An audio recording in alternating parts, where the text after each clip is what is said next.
And the 10th reason why I believe the book of 1 Enoch should be in the Bible is because the entire book of Jude is about Enoch. Now we know from the start of this video that Jude 1:14 quotes the text of 1 Enoch directly. But if we actually read through the book of Jude, which is a very small book, as we read through Jude, you will see it clearly pointing towards the antediluvian period which Enoch lived in. And then at the end, comparing it directly to understanding the end times. And let's start off with Jude 1:1, where we learn that Jude is the brother of Jesus Christ. And that is backed up by Matthew 13:55. Let's go to Jude 1:3, where we learn that he wanted to write a letter about salvation, but there was something more important that he needed to write about. This text is urging you to defend the faith that God has entrusted once for all time to his holy people. And then Jude says in 1:5, I will therefore put you in remembrance. Which is very, very profound. Remembrance of what exactly? Remembrance of the antediluvian times.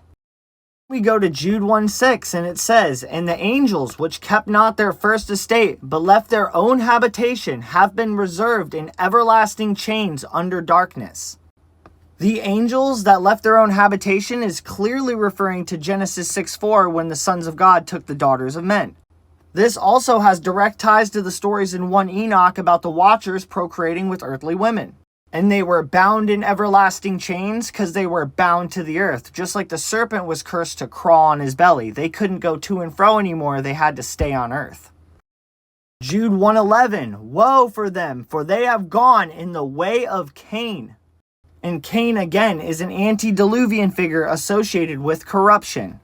So we can see clearly the book of Jude keeps referencing back to the days of Noah. And then Jude makes it very clear exactly what he's talking about. In Jude 1:14, he quotes Enoch directly and attributes the text to Enoch, seventh from Adam.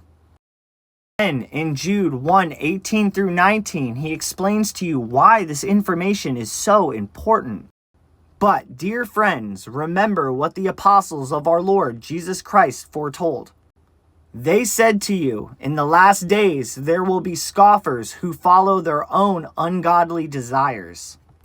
You see, because in the last days, or the end times, or in Revelations, they don't want you to understand what went on in the days of Noah.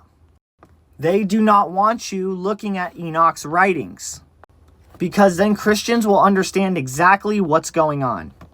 And that's what the book of Jude is trying to warn us about.